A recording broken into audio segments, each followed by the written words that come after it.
starting our seminar for today. I think it's the second seminar, and I think you're almost the inaugurating person. So I'd like to introduce Sunil for a couple of minutes. Sunil is he's a senior editor at NDTV and hosts a popular weekend literary show called Just Books on the influential NDTV 24/7 NDTV Profit. He has written many books as well, and he's a syndicated columnist in Times of India and India Times. He was the founding editorial team of India's premier news magazine India Today, and he has been features editor of Sunday Mail and Hindustan Times. He was India correspondent for the Boston Globe and reported South Asian affairs for The Economist. So there are lots of links behind Sunil. From 89 to 90, Sunil was a Nieman Fellow at Howard University, and in 2003 he was awarded the Japan Foundation Fellowship. A specialist as an architecture and design, his books Indian Interiors and Inside Asia are two-volume architectural exploration along the Buddhist route from India to Japan.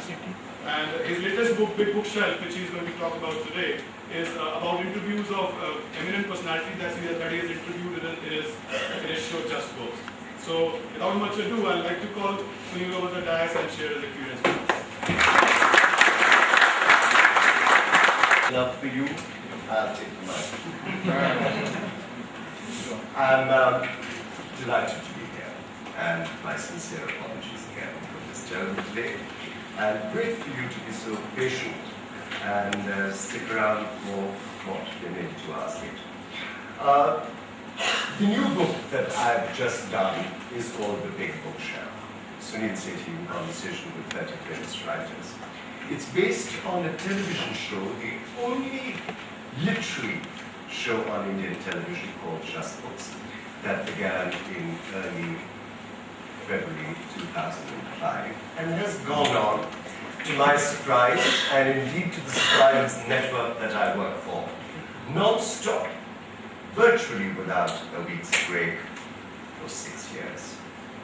How do television shows begin? What is the origin? All of you watch TV now and then when you download it or actually channel surf, and you must know shows like We the People, The Big Fight, Just Books, Car and Bike, Value for Money, hundreds of shows. But how do they actually originate? They usually originate exactly like this, in a smaller seminar room where most editors get together and begin to throw around ideas, saying, what do you think the audience needs really? What is missing on television? And as television gets more competitive with hundreds and thousands of channels, what are the particular niche areas that you can target or engage audiences in? In the case of business channels, whether it's CNN or whether it's NDTV Profit or ET Now or whichever, there is a very odd lacuna. The week on a business channel strictly follows stock market. Okay? That's the obvious raison d'etre of any business channel, that from Monday 10 o'clock till Friday 4 p.m., everybody's really looking at the tickers. That's the number one priority of a business channel. But then what happens from 4 p.m. on Friday to 10 p.m. on the following Monday? You have a very extended weekend. So if you've ever looked properly at a very good financial or business newspaper like the Financial Times or The Economist, The Economist is a weekly magazine, but I mean a financial daily, Business Standard, Economic Times, you'll see that they have a very robust, energetic, wide-ranging weekend section for Saturday and Sunday. In fact, the Financial Times has its famous magazine. Guess what it's called? Sunday magazine. It's called How to Spend It. Because the idea is that if there are all these financial whizzes around the world, these tycoons of industry, captains and leaders of business, if they're making money from Monday morning to Friday evening, then Saturday and Sunday let's teach them how to spell it. When NDTV Profit was starting, there was a lot of ideas that how do we fill up that weekend space, because you know that weekend space is leisure space, it's free time. You want people particularly engaged in the world of business, to really concentrate on things not to do with business.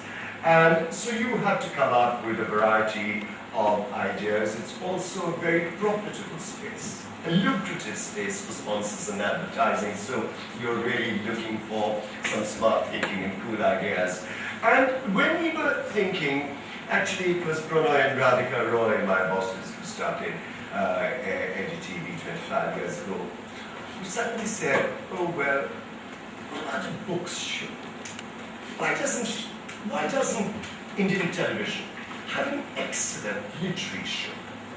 And of course, everyone was looking at me because it's a variety of entertainment shows. You can do a movie show, you can do an advertising show, you can do, as I said, car and bike and unstoppable Indians, personalities.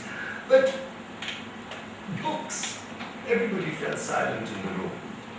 And while they were all looking at me, I was quite expressive to announce what my reservations about a literary show are. The first is so obvious. Television essentially is a visual medium. How do you put across the world of printed pages? And what is really an internal thing, the life of an author, the inner life, the mind of an author, onto a visual medium week after week.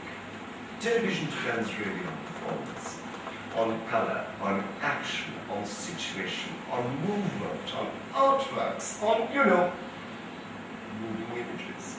The life of books, which is really a life of the mind, is very, very difficult to put across on television and to be able to sustain it week after week. And also, all the writers that I had met or interviewed or written profiles of in my long career in print journalism, but people who seem to me to be rather reticent to be. Writers don't talk easily.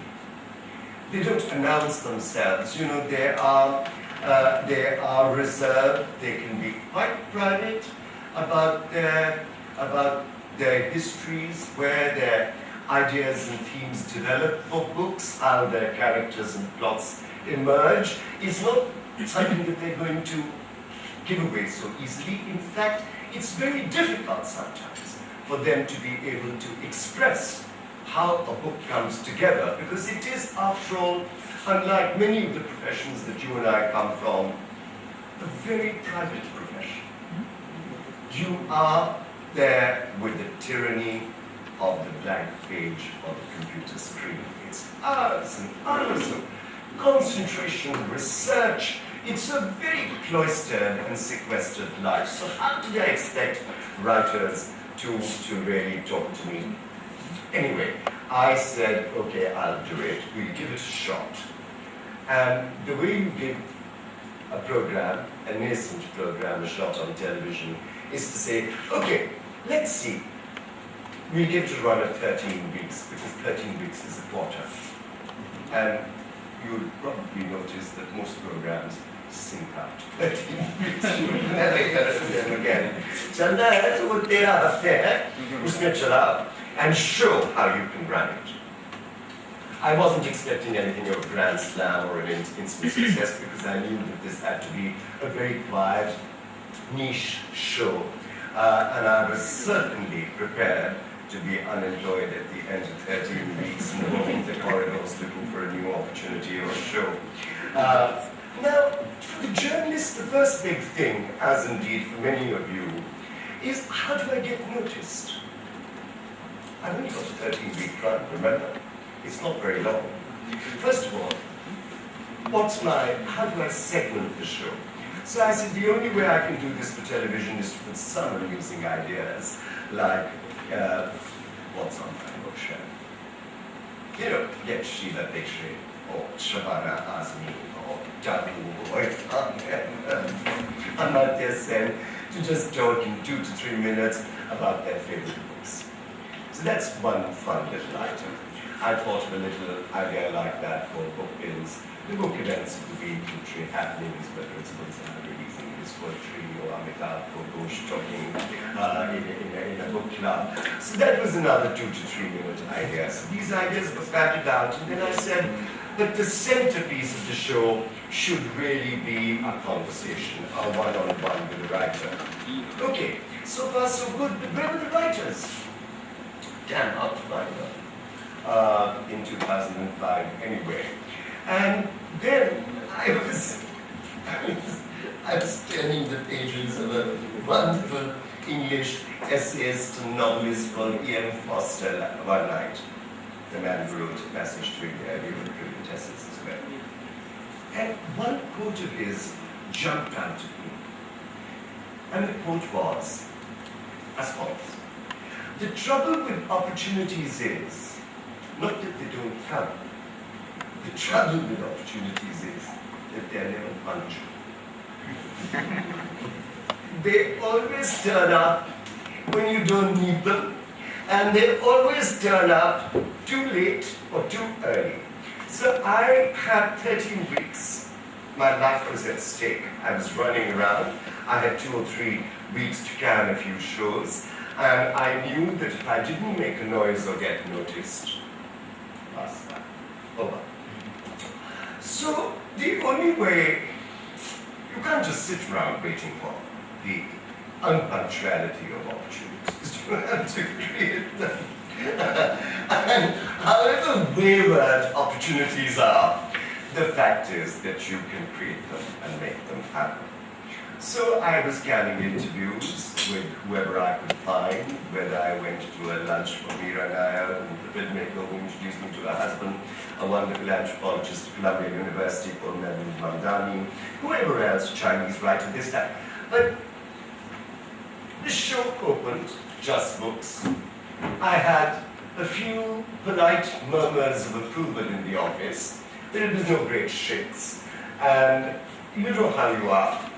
In a newsroom, whatever story or show you deliver, the first reactions, as in any peer group, are from your colleagues and friends in the office. I mean, I don't know who my audience is, hundreds of millions out there, you know, I mean, I have no sense until a show is on its way, what the wider response from the bigger, larger world outside is. So what am I dependent on? People I worked with, you know. And nobody came to me and said, Shabash, acha sure hai, pura sure hai. People said, okay, it's okay, and I thought, okay, over. So I realized I had to do 2 things to get noticed. One was the old journalistic trick in cricketers of getting the story that no one else has. What does that mean? That I have to get a few big international names. And I have to get what, in journalistic parlance, is called the scoop. I need to get the guest that no one else can get. One day, I was halfway through my 13-week probation or trial, and I looked in the paper in the morning, and I noticed that the very great Italian novelist Umberto Eco, who is also a famous medieval historian and not a symbologist, but a professor of semiotics, which is the study of deconstructing language and gesture, was traveling through India. Among Professor Eco's most famous novels are The Name of the Rose, Foucault's Pendulum. He's one of the great, great intellectuals of the world. That he was giving a lecture at Jawaharlal Nehru University. So I thought, wow, if only I could have Umberto Eco on my show. So I rang up everybody I knew at Jawaharlal Nehru University. But the groves of academia, or the gates of the academy, kept sharply shut in my face. Every professor I knew at JNU Sunil Sethi from NDTV. So what? Why should Professor Echo give you an interview? What they were really saying was, you mean journalist, who are you to intrude upon such a hallowed presence as the great professor? So this went on for 2 days and I felt terribly frustrated. But then I knew the Italian ambassador. And one of the tricks is that when everybody puts an obstacle or tries to stand you off or stonewalls you, you really go to the top if you can. And so I knew the Italian ambassador, and I also saw that Professor Echo was giving a lecture after JNU at the Italian Cultural Center, which is inside the embassy. And the ambassador wasn't in town, though I knew him. He was a man of letters, Antonio Armelini, with his charming wife, 54. And she said, yes, Sunil, I remember you. So I said, Madam, you know, Professor Echo is here, he's giving a lecture. Do you think I can get an interview with him? I will try, I don't promise, but you know, I will try with the professor, but I'm sure he will be delighted to talk to you. She was so fantastic that between the lecture at the center and this grand banquet in Professor Echo's honor at the residence, lady ambassador's study. So she said, when he walks down after the lecture to the dinner, it's up to you. You kidnap him if you like. So that's exactly what I did. I went 2 hours before with a full camera crew, because I don't turn up with a notebook like all of you, or even a laptop. I have to have lighting, which is heavy duty, and seating, and mics, and sound recorders. And so we set up in the ambassador's study, and as this great Professor Echo, who looks exactly like the Italian baritone Luciano Pavarotti, huge big man with a beard, walked in, I said, sir, you have to just come before you went to dinner. And I just brazenly bundled him in. He didn't have a choice. It was all set up, and before he knew, he was completely imprisoned with mics. And it was the best, the most brilliant, the first great exclusive scoop, I thought. He was a man so larger than life, the interview is here. And he had been a professional columnist, a journalist, a television producer, apart from being a thriller writer, a great historian, a professor of semiotics, that it was the most entertaining interview and brilliant. We ran the whole half an hour with it. Similarly, what shall I tell you about creativity? One day, again, I read in the paper that the fantastic South African novelist, Nobel laureate, and one of the great crusaders for the abolition of apartheid, the novelist Nadine Gordimer, was traveling through India as a guest of the Indian government. And the report was actually bylined Aurangabad, because it said that she had a great fascination with the Ajanta and Ellora caves, and when the Indian Council of Cultural Relations said, well, Miss Gordimer, where would you like to go? She said, I'd like to see Ajanta and Ellora, because it's one of the great glories of India. So I found out that her escort was a member of defense services. Now, don't ask me how the government of India, in its wisdom, chooses such weird escorts or such famous figures. He was an incredibly stupid colonel. Considering that the Indian civil services are made up of some of the most brilliant literary minds who are so knowledgeable about Indian culture, Indian literature, Indian history, this particular fool thought that Nadine Gordimer was some sort of world treasure who had to be protected from secret weapons. He was deeply annoying. I kept phoning him up and saying, you understand that she's a great figure from world literature and I need an interview. And he kept saying, no, she can't see you. She said, so I kept saying, but you've got to allow me to talk to her. But he wouldn't. He stonewalled me and absolutely kept me out on the phone while she was traveling. She was going to Madurai, to Chennai, to Kerala, to Bombay, and I was chasing her on the phone through this man. Finally, I got very, very angry.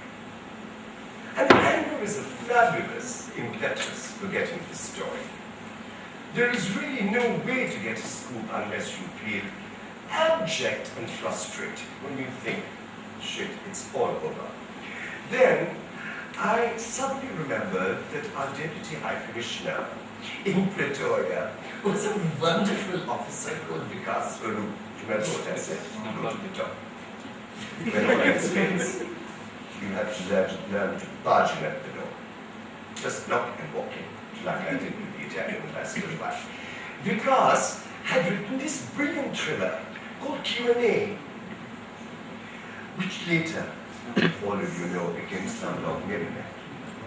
And he was just a young diplomat, and I've known him, and very charming from Allahabad University. He's now posted, I think, as a consul general in Osaka or somewhere in Eastern Europe. And I ran into Pretoria. And I said, Vikas, I can't believe it. South Africa's greatest right-wing struggle in India, the government of India, has just shut down its shop and says that they can't. He said, what nonsense. I sent Miss Gordimer to India. So let me try. Anyway, so he and I were talking every day, and then I discovered that Miss Gordimer's schedule he sent me quickly on email. He said that she's in Delhi, and she's staying at the Oberoi Hotel. Why don't you do something? So I knew there was nothing I could do. So I just went to the Oberoi Hotel at one night. I said, I want to see the general manager, go to the top. Don't get stuck with food and beverage manager. And I said, look, this is my problem. He said, sir, I can help you. She's not seeing anybody. So I said, I'll tell you what you do. I'll write a letter to her. So I sat on his desk and wrote the most fervent 3-page plea. And saying that you would be the greatest privilege and the greatest honor. You are one of the most fantastic. She's not young. You can see her photo. She's like a cozy grandmother. She's about 82. But outstanding. You know, when Nelson Mandela came out of prison and they said, who do you want to see? And he said, I want to see Nadine Gordimer. Because here was the white woman who for 35 years had fought so hard to bring down the apartheid rule. And so I just left this letter. So he said, yes, I'll deliver the letter. That's most I can do. The next morning, Colonel Saab brings me. No, madam wants to see you. So we recorded a fantastic interview, and the minute I sent the mail to everybody in NDTV, saying, I'm not Nadine Gordimer recording, not only was the whole office jumping with joy because it was a huge scoop, but as I left for the interview, my desk was piled high with 35 Nadine Gordimer books. Everyone saying, please give me an autograph, please give me an autograph. So this is how you get noticed. You've got to get the story that no one else gets. And you've got to get it by hell or high water. And it so happened that because I managed several of these stories in 13 weeks, I knew that the next 26 weeks were okay. Because if you pass the first test, then you know that the next two, it's a bit like your 40-year results. You know, if the first quarter is a grand slam, then your shareholders and stakeholders will give you another 26 weeks on the line. Anyway, gradually what I thought was going to be a non-starter, this literary show called Just Books, began to find its audience, and before I knew, every publisher was ringing me with suggestions of guests. Every literary festival in the world by the second year was writing or ringing me saying, but you know, can you come to Bhutan, or can you come to Karachi, or can you come to the Frankfurt Book Fair, and we'll get you an interview with Margareta Devi and with Gunter Grass. And so when people sometimes ask me, how I find my guests week after week after week, the honest answer is that I used to find my guests. Now they find me. Okay, so it's been going on since February 2005 without a week's break. So by the time Penguin rang me last year and said, hey, why don't you put the best of your interviews? I said, are you crazy? There are 300 of them. 15 to 6. And how am I going to choose without it becoming really a major tome? And if there's one school of writing I hate, it's called tomology. I hate tomes. You know, these huge big books and volumes. So they said, why don't you choose the best? Which was really a very tough call, because how do you choose 30 out of 300 interviews? Anyway, I had a wonderful editor, Nandini Mehta, and we went through all the interviews, and we really chose the selection by, first of all, getting the great names of our age, the greatest minds. So there are 4 Nobel laureates here. Nadine Gordimer, whose story I told you. Amartya Sen, the great Indian economist and social philosopher. Günter Grass, the German Nobel laureate. And of course, Orhan Pamuk, the Turkish novelist. There are also 2 Booker Prize winners, Salman Rushdie and Kiran Desai. And then I thought we must enlarge the scope of the book by not just taking the best of non-fiction and fiction writers, but writing is such a vast field, the life of letters. It's such an extraordinary terrain in life that we should also include perhaps historians, biographers. So a very illustrious son of this city makes his appearance, Ramchandra Guha, my friend. Then historians like William Dalrymple, biographers like Patrick French. By this time, of course, anybody who is everybody had appeared on Just Books. If you had to produce 50, 51 shows a week, obviously you will trial and error and huge effort, get the best in India and the world.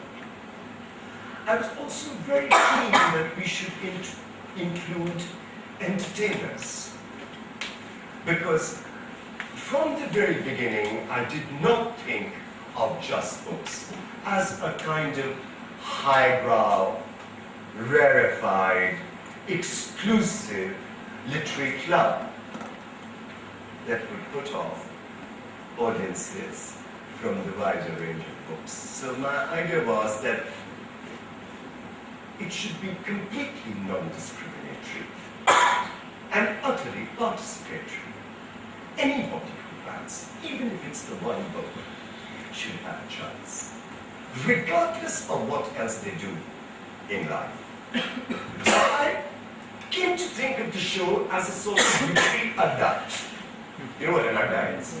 That people could just walk in and let off steam regardless of who they were. So whether it was Devanand, the actor and movie maker, talking about his memoirs, or Funny Nariman talking about jurisprudence and legal judgments in India, or Javed Akhtar in Gulzar talking about poetry, how to write a film song, or campus cult figures like Chetan Bhagat, IIM graduate, though he's from A, you are B.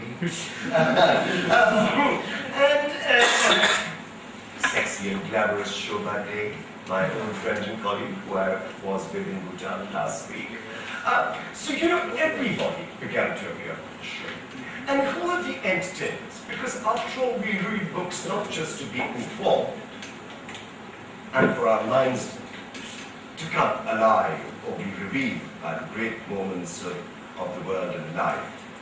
We don't just, we really read the books as entertainment. The value of books is really age-determined too. You want to relax. You want to be entertained. You want to unwind and chill out. You pick up a thriller. You pick up Jeffrey Archer, who was one of my most hilarious interviews in this year, or Ken Follett. So the mix really here is between fiction and non-fiction writers, some of the great names around the world and in India. And also the great entertainers, whether it's Khushwant Singh or Shobha Dey or Chetan Bhagat or Jeffrey Archer or Ken Follett.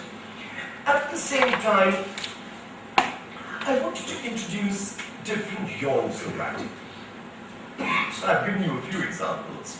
But also, what was very exciting to me was that in the last 3 or 4 years, there's been a big buzz about fiction out of Pakistan.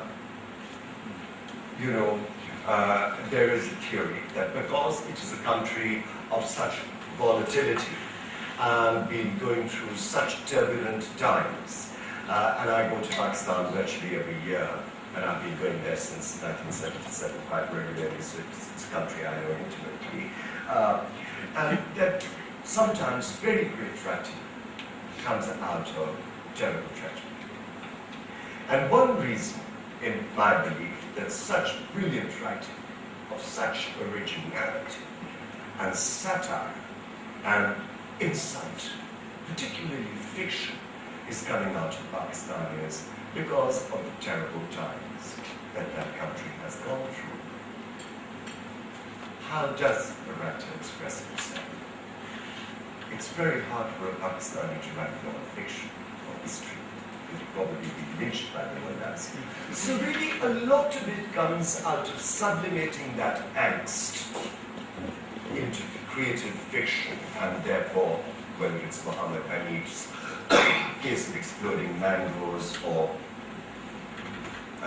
Mohsen Ahmed's The Reluctant Fundamentalist, or Daniel Moindi's In Other Wonders, Other Rooms, or even an older Pakistani writer like Vamsi Silva. So the Pakistanis are included here as well. There's also Mark Tully, a very great broadcaster, but also who found a second career as a writer. Paul Theroux, one of the great travel writers of the world. If you remember a book called The Great Reading Bazaar, one of the great bestsellers of the 1970s. Anyway, so after we had made this choice of young and old, fiction, non-fiction, cross-genres, entertainers, I had to set down my own experiences of meeting these remarkable people over 6.5 years, which of course is there in the introduction, a long introduction, but it was fascinating for me to really rewind and rerun my own life of 6.5 years and 300 episodes online, because all these interviews are available digitally online now. And so many memories came back of what it was like, because you know, a journalist is a management graduate.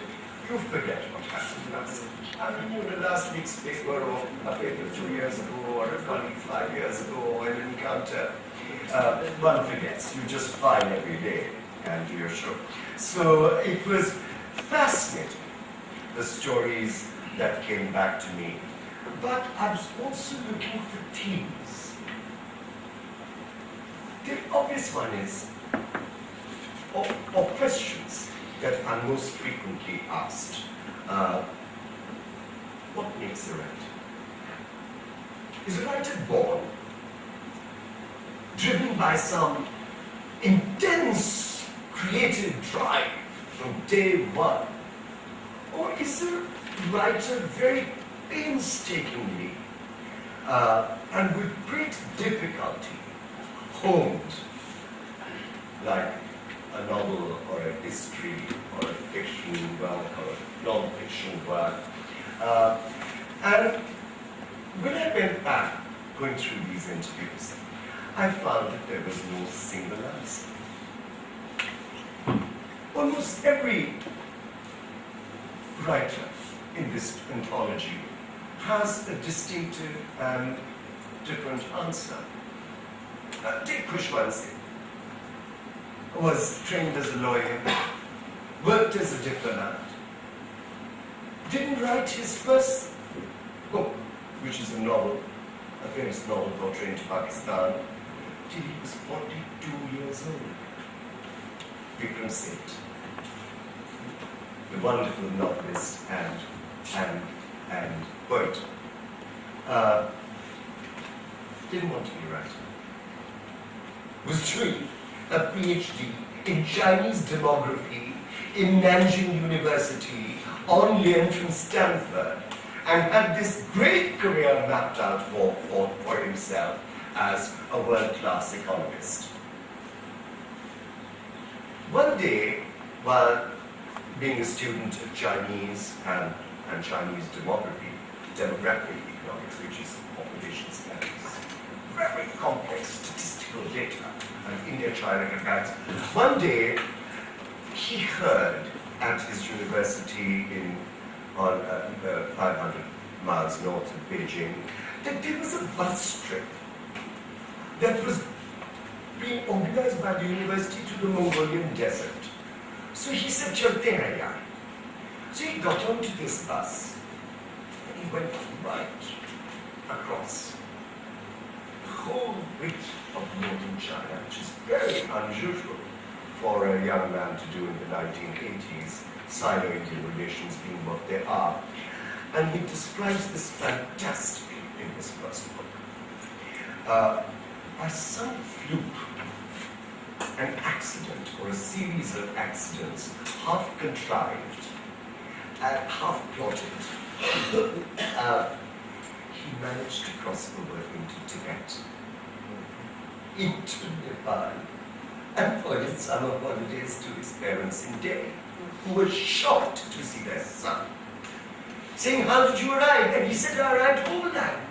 And they were horrified because he would have been shot in Tibet and China. Anyway, his father got so excited and his mother, they said, "Why don't you write a story about it? About this incredible journey that you made by fluke while studying for your PhD." So he said, "Okay, Dad."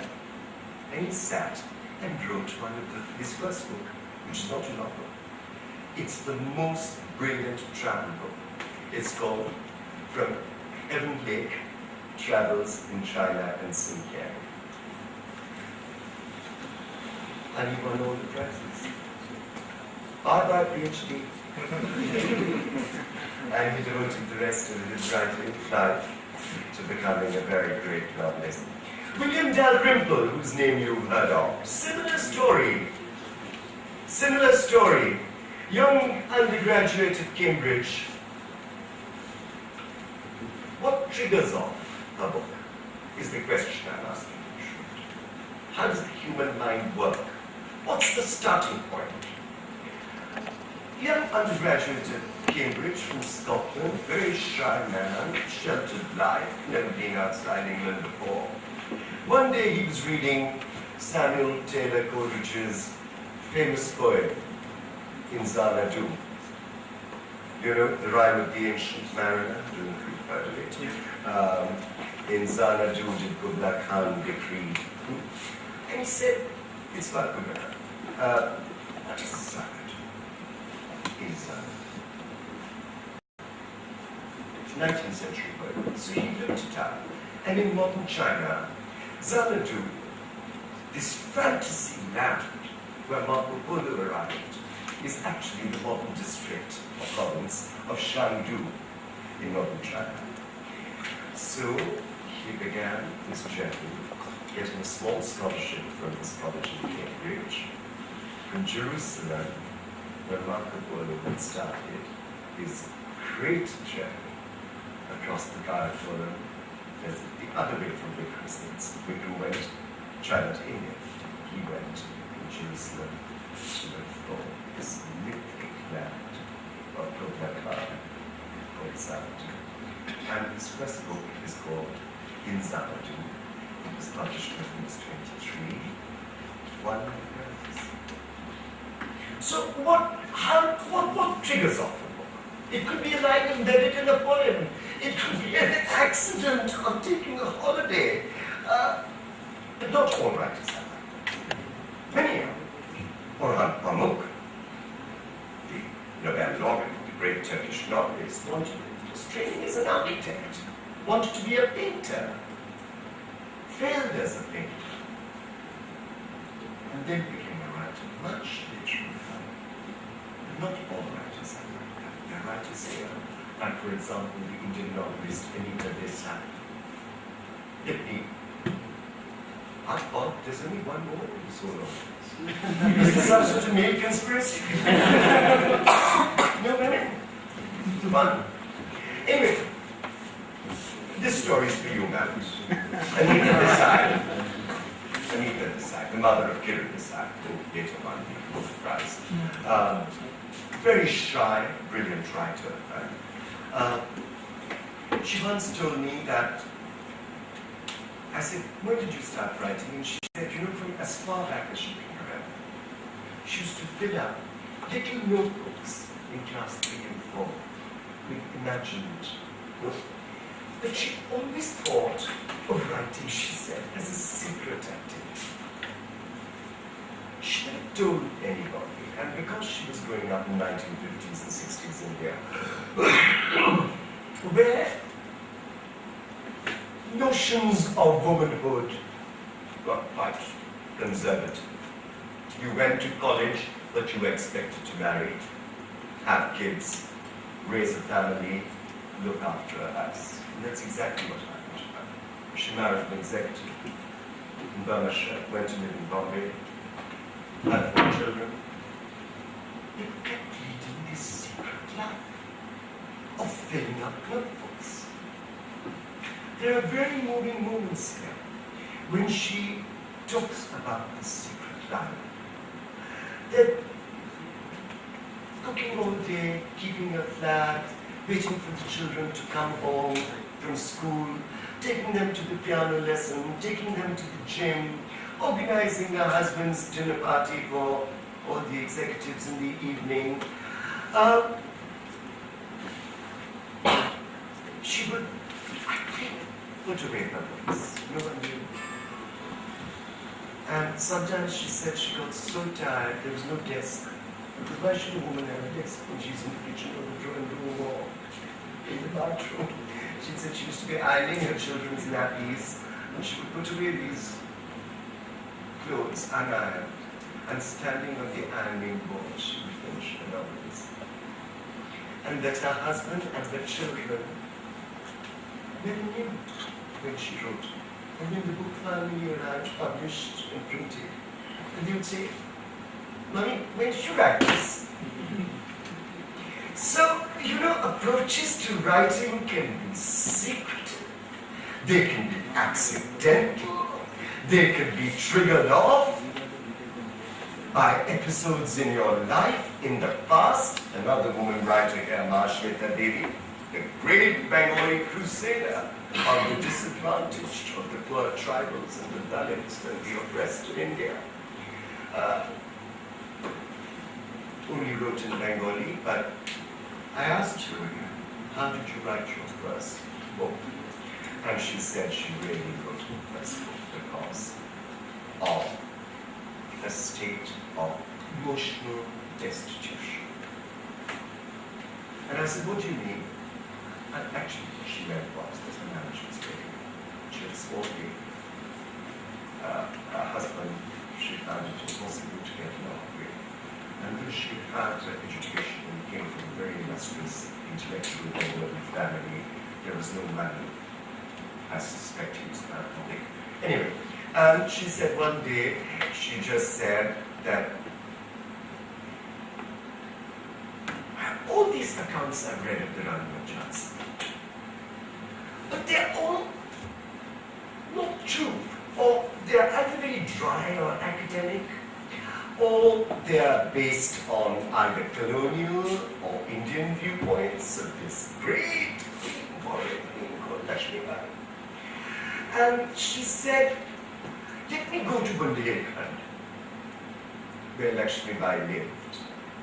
And let me explore the history through oral legends. 250 years later, do the common people, the laborers of Bundelkhand, or the villagers, or the peasantry, do they remember her? And how? So she had no money, she borrowed money, she left a child with somebody else, and she just took a train to Bundelkhand and sat around with the villagers and found that the repository, the treasure trove of oral myth handed down word of mouth down the centuries among the unlettered, illiterate people of the villages of Bundelkhand about Rani and Jhansi was so fabulous that she wrote through their idiom, through their folk songs, through their oral traditions, their legends, their myths, ascertaining the belief that the real lives of heroes are told between two lines of history.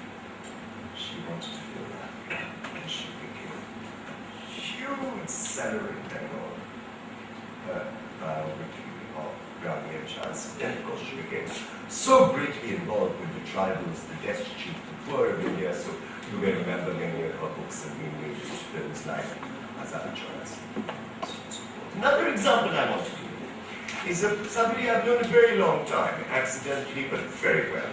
And that is I can see your eyes glazing over. Are you bored? No. Are you bored? Tell me the truth. No. Okay. But I'm going to make it more jolly for you. I'm going to tell you a story about a wonderful friend of mine, and he really is a friend of many years, though I met him accidentally about 87, I think.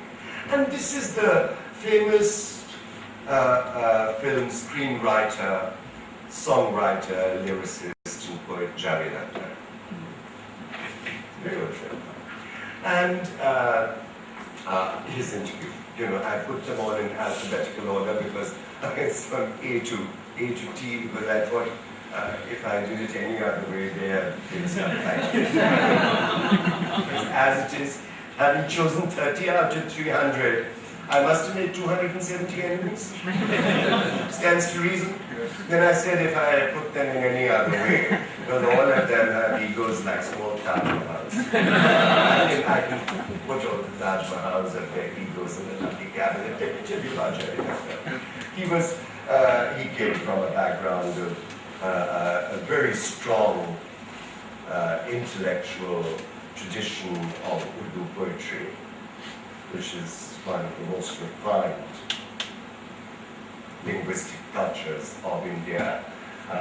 His father was the great poet Janisar Akhtar, his uncle was Majaz, and so on. He was born in Madhya Pradesh, and then I think again the family fell on very hard times, and his mother eventually found a job in Aligarh, and there was school there. And I think his parents separated or whatever the situation was, but it was a very tough life for Javed. And his pet name, as some of you may know, is Javed. And I'll tell the story why he's called Javed. So when he finished college, he always used to write poetry, but a little like Anita Desai. He never showed it to him. He regarded it as a secret activity, his literary poetry. And then, like millions and millions of either well-intentioned or misguided Indians, he thought that he had a real way with words, and he wanted to go off to Bombay to try his luck in the movies. So he turned up with virtually penniless. It's all told in that story. Virtually penniless. I think in the late 60s or early 70s. Lived in dreadful conditions, which he tells in that autobiographical essay that he tells in a wonderful volume in Hindi called Prakash. Terrible life. And he used to write dialogue because he was good with words, but in Bollywood, if you're poor, and nobody, everybody, you're a very well-trodden carpet. And so dialogue is very often written by particularly ordered by C-grade, B-grade filmmakers as piece dialogue. जैसे वो कपड़े piece rate मिलता है ना, इतने कुर्तियाँ सिले, so people order it like that. 25 rupees, that line लिखते, so he did that for years. Till he met his great partner, Sethi, and they really changed the whole idiom of Hindi movies in the 80s and 90s. With Bangalore Desai hits, of course, he had it surely and so on.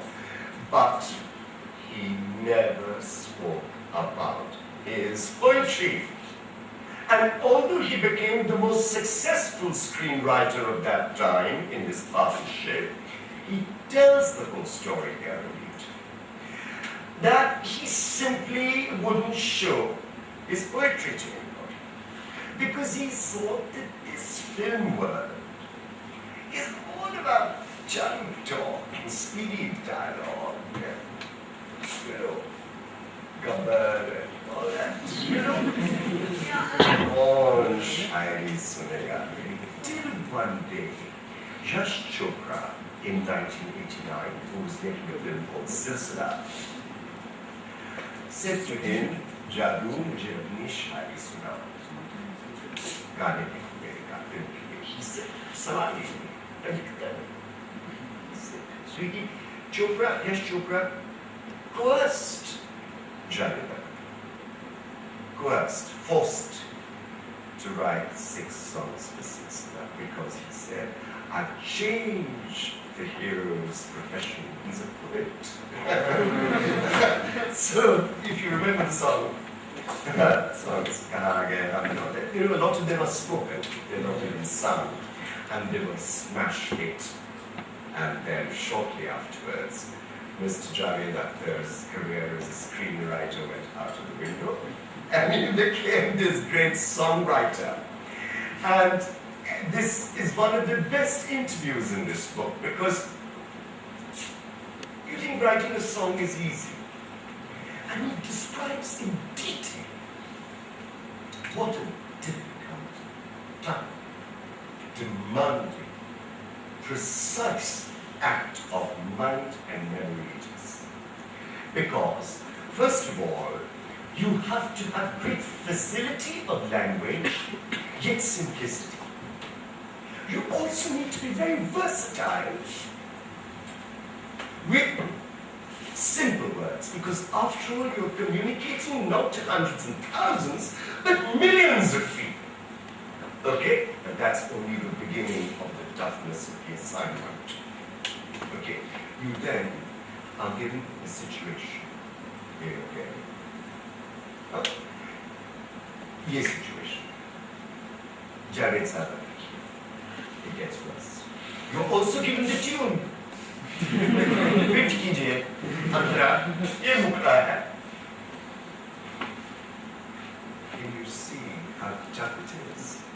So you need great facility, great and he's a man who's very moral in the sense that he hates vulgar or obscene or suggestive lyrics.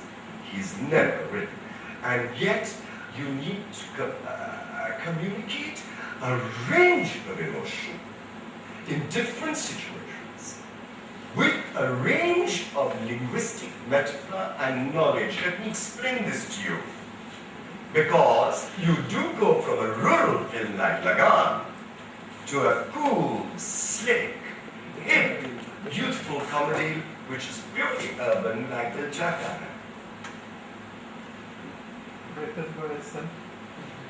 That's beside the point.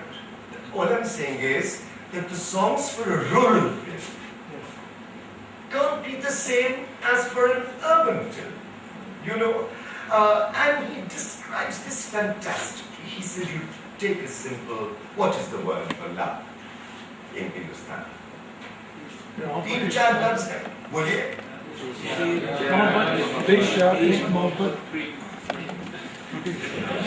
प्यार चार है. You mentioned three. Ishq, mohabbat, प्यार pyar, and then prem. Okay, so if you are more Hindiized thing, you will say prem. You may not prem patra padkar. मोहब्बत अजीब लफ्ज है, हाँ, क्योंकि माँ को बच्चे से मोहब्बत हो सकती है, दोस्ती में मोहब्बत हो सकती है, हाँ, बॉयज एंड गर्ल्स के बीच में मोहब्बत हो सकती है, मगर माँ और बच्चे के बीच में इश्क नहीं हो सकता. सोच लो. So what does ishq mean? Why is it different from mohabbat? Ishq challenges the norms. It conveys a certain erotic passion. It is outside social sanction. Huh? And as for pyar, as he says, poor thing, it's the common man's word for love. गाँव वाला भी कहता है प्यार है, शहर में भी कह सकते हैं आप प्यार है, माँ बच्चे का प्यार है, भाई बहन में प्यार है, वो सब चलता है. So what I'm trying to tell you about books is that you can't get anywhere unless you realize that books are really about the power of words. And unless you know how to use a word, you cannot construct a sentence, let alone develop a character. So these kinds of stories I can go on telling you, but I really think, I don't know how long have I talked about, you know? 45 minutes? But I think I need to wind up because you know what would be very nice is that if we can make it even more interactive. And maybe instead of boring you on and on and on, why don't you start asking me questions? Yeah? And then it can become more interactive and engaged because we can then bring up different examples in writing and books. And please don't hesitate to ask me anything. Ask me anything about the show, about television, about journalism, about books, about the people out there, etc. So I have a question. So, It is, meaning I come from Chennai. yeah, I'll tell you, may I request correctly to do it, you always say my name is so-and-so, this is what I do. I'm Srinivas Raghavan. So I come from Chennai basically. There's a general perception in Tamil Nadu at least actually. Although we rely on a lot of the inputs from the English news channels, the national news channels, but most of us feel actually, it's a general way of telling actually, that there is a certain sort of discrimination between the news projected, many news or whatever, even with respect to the shows actually, the targeted actually, it doesn't give that much importance to the local, meaning not I wouldn't say the local actually, to the South Indian or the literature even in a sense actually. Because No, you see, this is a complicated question, but I'll try and simplify it and answer it, because what I understand of your question is that national news or national channels do not give, say, Tamil news as much weightage as they do news from Delhi, you know. Now, you know, there's national news, there's regional news, and then there's local news, okay? And what has happened with the proliferation and the expansion of television media is that you now have 25 channels in Tamil. They may be politically aligned, whether it's Jaya TV or Sun TV or TV tormented Kalai TV, for which Kanimoy is in the cooler. So, you know, so unless Tamil news becomes national news, i.e. the wipeout and loss of the DMK and Karunanidhi, the terrible troubles of his family and Jiggly Pokri and cricketing status, or A. Raja's arrest, That's what they're interested in, because obviously, DMK is in an alliance, ally of the UK, so you can't get into local and regional news unless it's something that affects the nation and government. Sure. I have a question. Please. Do you mind if I pull up the chair and sit down? Absolutely. There are so many news channels, okay? But every news channel almost comes up with the same type of news. I would say 90% of the content is the same. Today, the news we see, let's say the news is about some social cause. There is no follow-up on the news the next day. Whatever is shown by one news channel is forgotten tomorrow or totally forgotten the next day. When they show the news, it's a big hue and cry about they are actually addressing the social causes, but there is no follow-up. I honestly agree with you, because what has happened is television, and particularly the digital media, which is now hooked on through the new technology, through TV, so you can actually download on your cell phone or watch the news on your laptop. What's happened? It's so competitive, and its growth has been so rampant that, and the competition is so intense that it's often criticism is that TV, if you go into a TV newsroom, all the editors and the reporters are looking at what the other channels are showing, rather than doing their jobs. And secondly, you're also right that there's no follow-up. I feel this. That is what has happened, in my opinion, is that if you have such news being conveyed so fast, the speed of information is so split-second and fast that it takes a toll on the viewer and on audiences, who begin to, in my opinion, suffer from fatigue or lost interest. So these are also the dangers of the digital age in terms of conveying news and information, which is the first role of the news media. Please. So my name is Venkat. I come from Goa. I have a question on a medium that can possibly sustain interest. It's actually the print medium. The kind of writing that we used to see earlier, the quality of writing that we used to see earlier, I open the pages of human achievement than all the other stuff, so it's sports and science mostly. So they used to write better, and I was a big fan of Nirmal Shekhar and all these folks. They don't write this anymore, and so what's the reason for it? Well, I think there's a lot of quality writing and news reporting around the world.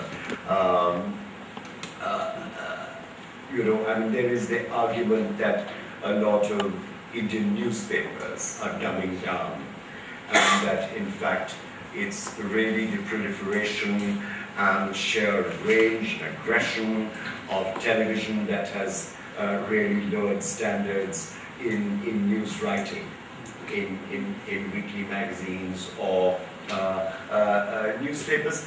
Some of it is true, but you see, newspapers also now, I think, have to reinvent themselves, because when you have breaking news, when you know your news is being communicated to you in 3 minutes and it's changing all the time, how does a newspaper then the next morning get a reader's attention? Now, one of the disasters in the media internationally is as the digital media proliferates, by which I mean online news. In the West, this has begun to happen. Newspaper circulations are over. They're declining so rapidly in America, newspapers are closing down left, right, and center. Ditto in Europe, because everybody gets up in the morning and they log on. You've got your news. Why would you want to go to your front door to pick up the newspaper? which is more expensive. So declining circulations, massive movement of advertising from newsprint to digital, and that's one reason why television now is also, it hasn't happened in India yet, because, you know, after all, we have limited numbers of literates. You know, what is our proportion of people who read English newspapers? So that is a major, major issue, and maybe that's why quality of the kind that you're talking of is going down all around in terms of editorial opinion, in terms of style, in terms of brilliantly written stories instead of original content, because really technology is changing the markets. My name is Pankaj, and I've been in US for the last 10 years. I've joined this recently. So my question is really related to the kind of invention of kind of media. So I remember the times 20 years back when there was only one channel, and 8:30 I will sit with my siblings and kind of that this newscast is going to come. So as it has progressed, and definitely it has helped in terms of democracy. But one thing I feel is, in terms of the really backward class or the economically backward class, the media, I mean, it did help, but how do you see, like, going forward, the role of media to bring that section along with the... I know what you're basically saying is that, well, the question I think you're asking me, correct me if I'm wrong, is that has the media abdicated its responsibility in really focusing on or assisting the socially or economically disadvantaged, the even share? That's right. Look, there are two sides to the story. Many stories of injustice, and injustice, particularly injustice against what you call the economically or socially backward, whether it's the lower castes or whether it's the urban or rural poor. Hundreds and thousands of stories about oppression or injustice would not have come to light if there was not a free media. Yes? Yeah, totally agree with that. Yeah. So much has happened because of, and we are so fortunate in this country to have an unrestricted, unfettered free media. Just think of China, where you can get shot in the streets for saying and reporting what are television and newspapers, terrible injustices with the victim. So the reverse is that sometimes the ruling establishment, whether it's the bureaucracy, whether it's your panchayati rulers, whether it's parliament, also then accuse the media of playing games of, say, hundreds of instances where say, oh, this is a trial by media. This is injustice.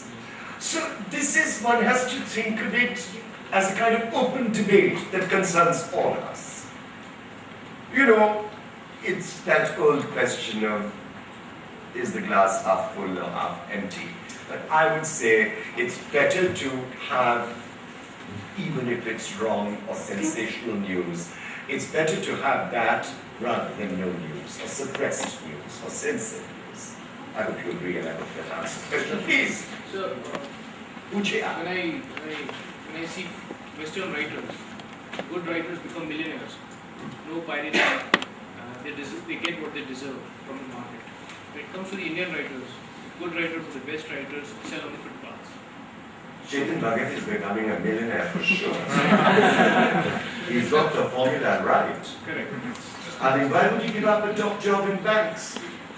And he is an IIM graduate, and of course he thinks himself as the great poster boy of middle class success in India. I mean, he's the sort of guy that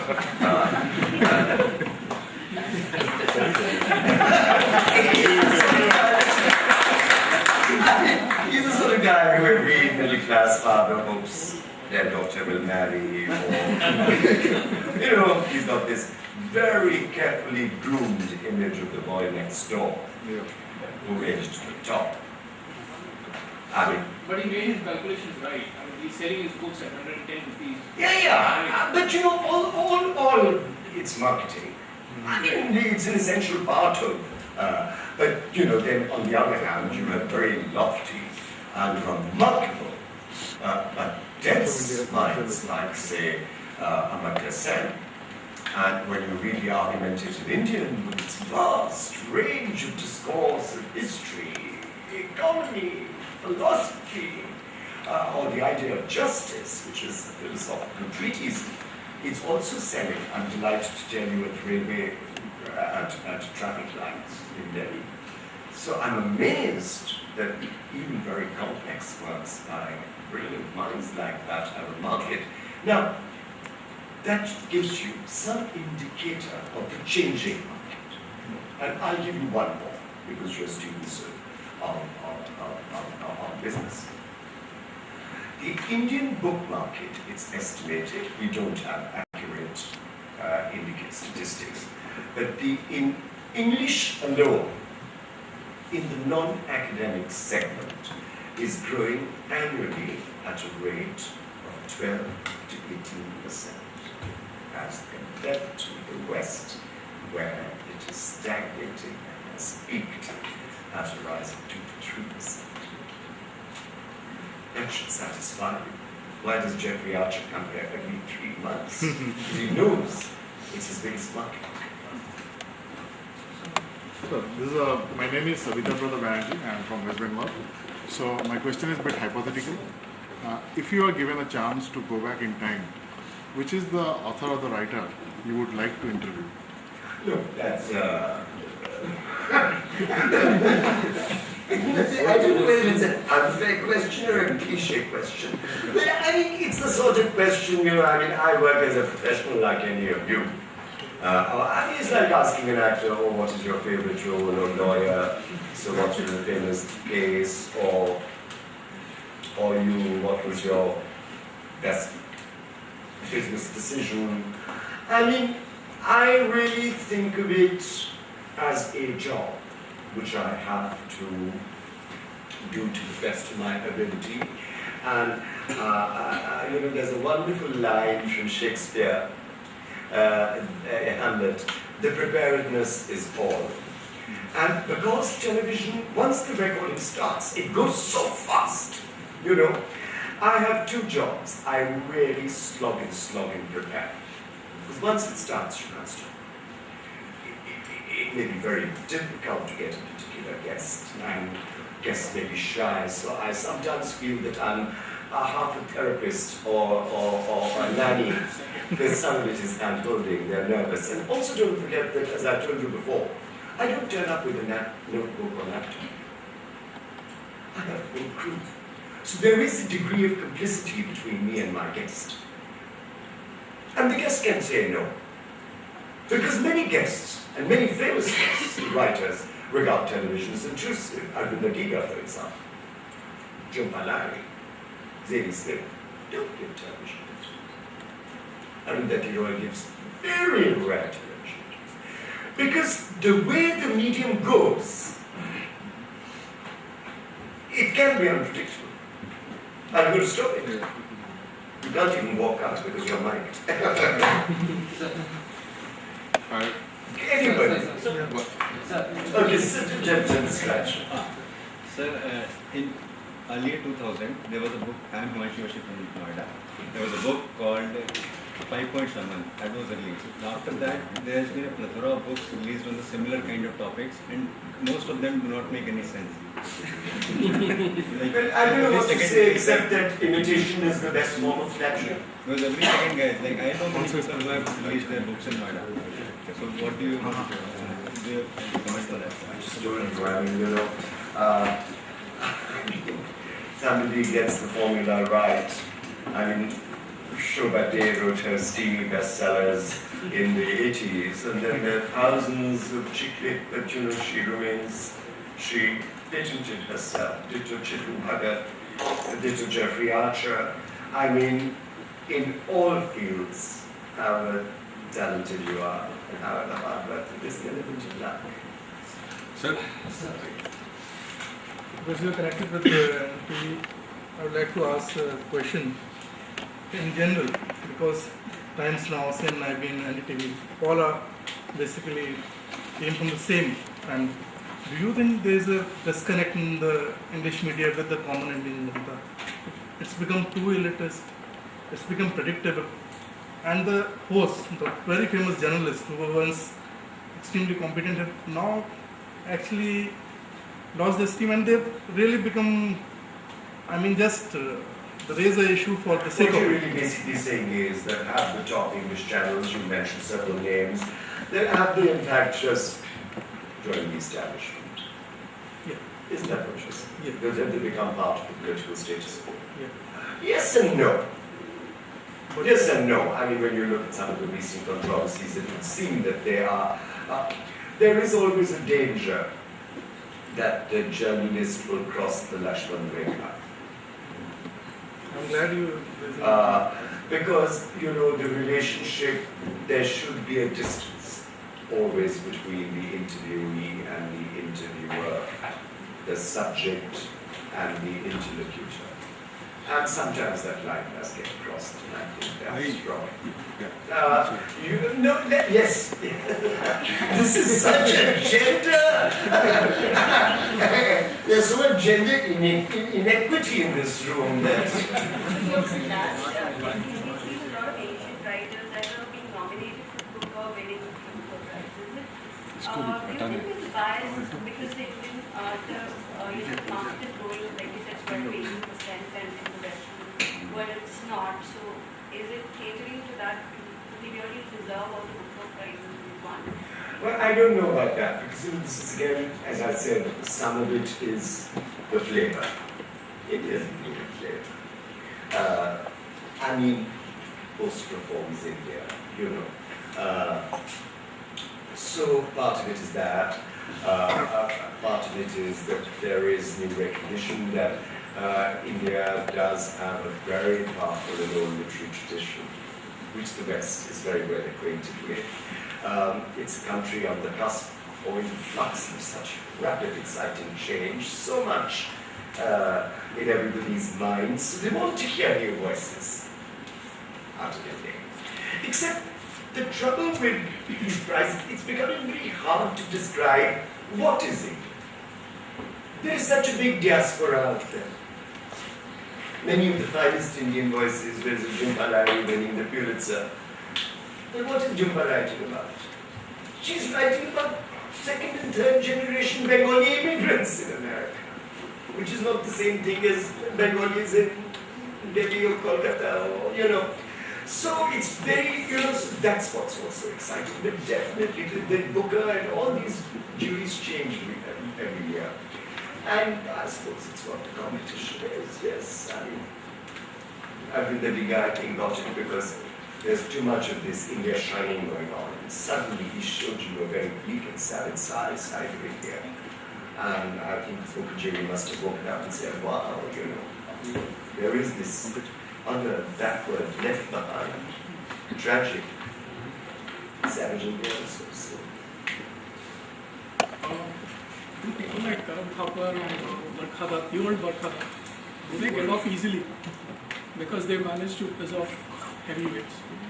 Both Barkhada and Karan are very old friends and colleagues of mine, so do they get off easily? No. How can they get off easily when you have there are so many admirers as well as trenchant critics? Huh? So then the question And is, all it takes is one click by you to move to another channel, and it's recorded in your ratings. Is it up or down? so what does it take to actually challenge heavyweight politician? I mean, what exactly is it? Why aren't others doing it? Why are only one or two people doing it? No, I don't think so. I think lots of journalists. I mean, you know, you and I are not so much in touch maybe with the regional channels, but the Tamil speaker here or a Kannada speaker here or Bengali will tell you that all the regional channels are also doing hammer and tongs. ऐसी बात नहीं. So, a few years from now, quite a few of this batch will be top executives at different companies. So how should we go about interacting with the media, as well as how should we go about preparing for interviews? Cautiously.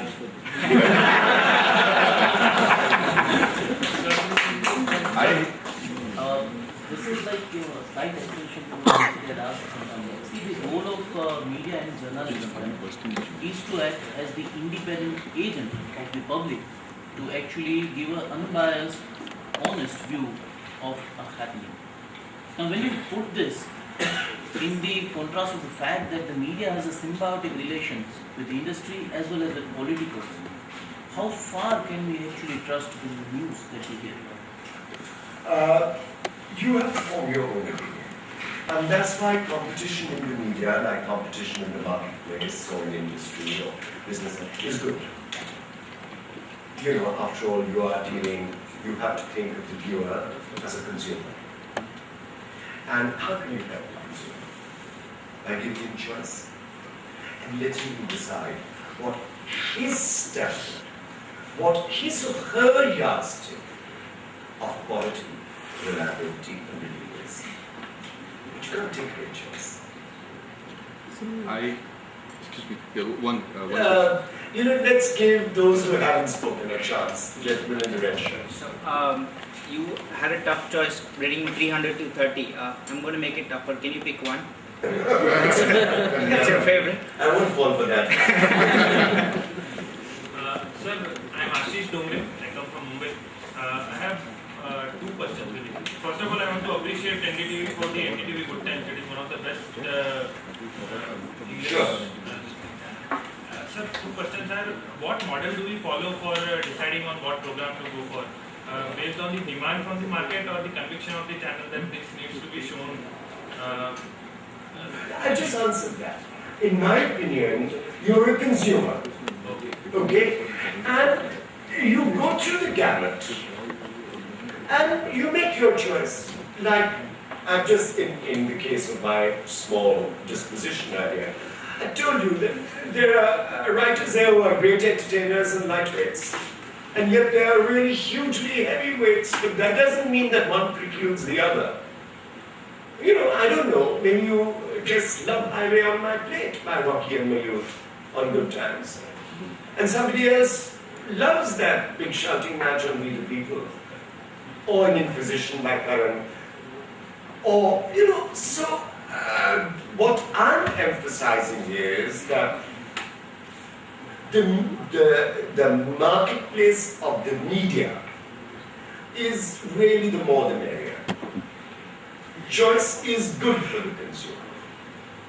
So India misses like a Larry King kind of a personality. Sorry? India media misses a Larry King kind of a personality. So as after, like, where do you see yourself 2-3 years down the line? Do you plan to take a... Oh, I've never looked that far. Where do I see myself next week? I don't know. Life is measured in weeks. Shekhar here. I have a question regarding journalistic style. Say, comparison of an NDTV with, say, Tehalka kind of journalism. Yeah. So, that is, where do you, as an NDTV person, draw the line, one? And do you actually go to the person who's the affected party and give them their time to present? I'm not getting your question. No, where do you draw the line? Say, this is acceptable journalism, this is not. This is the taping kind, the bugging. Yeah, that's very tricky. It's a good point. I mean, but you see, it also depends because that you can use decoy or secret cameras or gadgets, provided the journalist or the channel is responsible enough to see a great or a grave injustice being reversed or acted upon. But I think to use these devices as blackmail, which can also happen, but you're just is reporting. both dangerous and despicable. Now, I'll give you the good examples. I mean, you look at something like the Jessica Lal murder. You know, I mean, the killer was acquitted. Had it not been for NDTV's campaign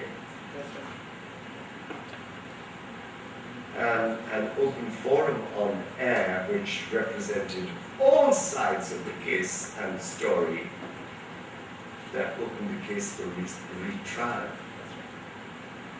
and brought a criminal to justice.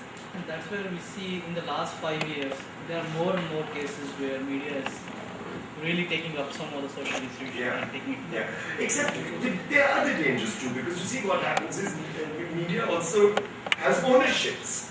And if more and more politicians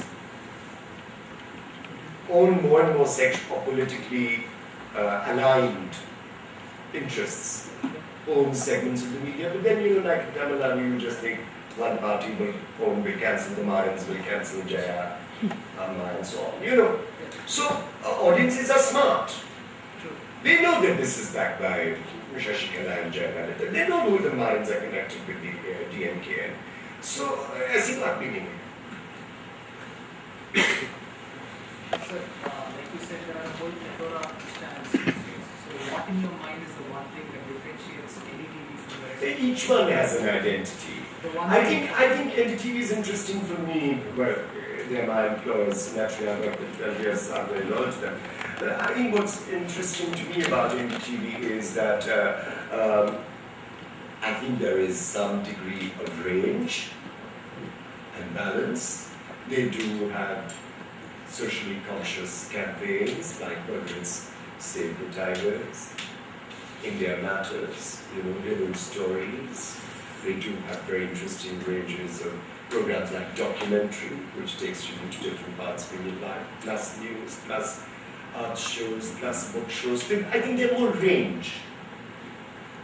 But that's because I love this, and actually I'm prejudiced. Yeah. So, because as students of management education, what can be seen in the future in the news and broadcasting industry which will attract us? Oh, I really think as management people, you've got to look at exactly what the media is looking at. And you've got to look at the new technology and the rapidity and complexity with which it's changing. I mean, you know, I know that the cell phone, telephony is still small, and the cell phone is huge compared to, say, computers, because, you know, but I mean, just think of what's going to happen when when the public is going to be able to download all those images. You know, iPhones are still expensive. And you know, covering 70% of the population. So, and just think what it's going to do to markets. How the farmer can get harvest news, crops, weather patterns, information, because, and you know, the new digital technology is so brilliant that even if you can't read and write, or are only semi-lettered, you can be given news through audio, locally, regionally. So, I mean, think of the opportunities for it. Take agriculture. You know, whether it's cold chains, transport networks, weather patterns, pricing commodities. Look at the people, your target consumer you can reach with such speed. What, I mean, the whole day long, aren't you being swamped on your cell phone with messages? Most of them very irritating and irrelevant, I agree. But think of how people like you can change that opportunity. Can I ask another question? I'm great. Just doing the US for last time. My question is regarding books, and it's just a general observation. Would like you to comment on it. You see the review of books across our media, print as well as on stage. There's an extended coverage of books from one particular neighboring country, not so much what our other neighbors, including our big neighbor China. Do you think that trend will change anytime soon? Well, you know, I hope so. I hope so. Because you know what's also happening here, a very small segment here, because you know, high level technology is quite expensive in India, you know, a Kindle or an iPad. It's still 40,000 to 50,000 rupees, you know, so I mean, I hope so, because you can download books in translation. And look at the range. So, you know, Umberto Eco, who I started with, has a very interesting comment as to you see, it's the old question, will the digital technology kill reading? I think that's not exactly what you're asking, but it's approximate to what you're asking. I don't think so. I think the reverse will happen. And Umberto Eco says something very interesting here. He said, you know, the telegram had been invented when Marcel Proust was writing his 11-volume work, The Remembrance of Things Past. But did he start writing his 11 volumes in telegrams? No. The telegram in the early 20th century or late 19th century was the fastest form of communication, but it didn't affect books. Similarly, I don't think text, SMS, or in fact, the reverse is going to. All of us who even use abbreviations and are becoming more and more dependent on the alphabet. So even a semi-literate, say my driver or my cook, you know, saying, यार अगर आता तो अगर हिंदी में हो जाए तो हमारा एक प्लान में टेक्स्ट मैसेज भेज देंगे 5 रुपए की कॉल करने की क्या. So you know, it helps you acquire language. I think technology helps you acquire language at all levels.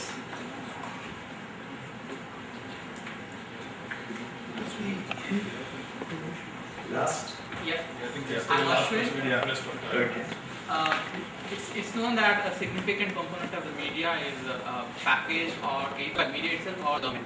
What do you think of the social media itself? Like a lot of it is not happening. Well, you know, all your government social. I mean, she's on Facebook. But I everybody, so I mean, I don't know what you mean. They're just, it's very symbiotic.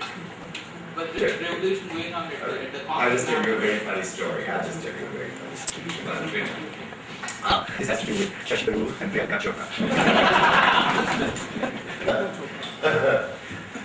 Believe me, you're not I have only one, I find that the only way I can communicate with anybody is by telling stories.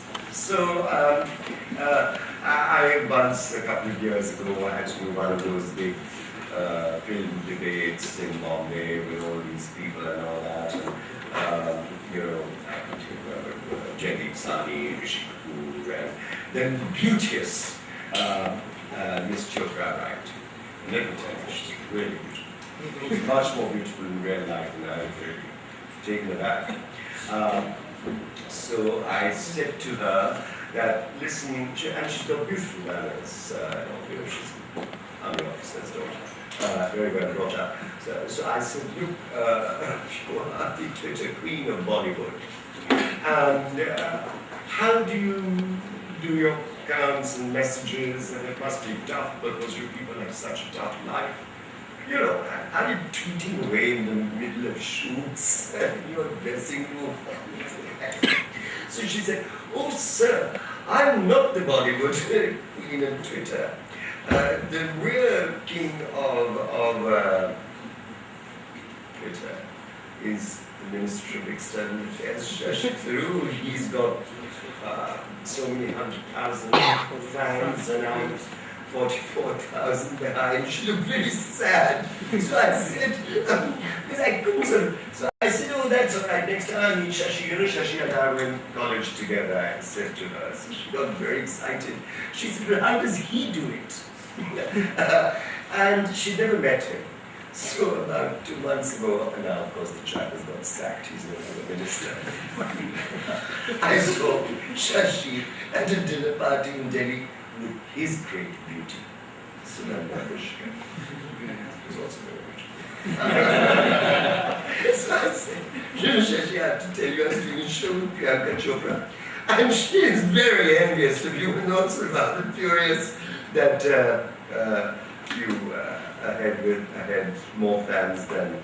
So then his beautiful wife Sunanda Pushkar piped up and said, you know, my husband is so ambitious that he won't stop tweeting till he reaches 1 million. And I said, look at the trouble those tweets get you into. And why do you do it? Every third tweet, whether it's cattle class, some new controversy or the other. So I said, Sunanda, why don't you tell this old college friend of mine to just shut up? So she said, I keep telling him, you tell him, Sunil, but the thing is, again, it's the cup is half full, the cup is half empty. She said, sometimes you can use Twitter to such fantastic service and public service. And she gave me examples. She said, for example, in Shashi's constituency in Thiruvananthapuram, the girl dying of shortage of blood. And just because he sent out tweets saying, help, help, help, help for whole class in this hospital, the girl's life is saved. So again, you know, it can get you into trouble. And it can save lives. It's again the whole thing about any media, social media, interactive media, digital media, print media, television, is how you use it. Okay, I mean, we can go out and chat.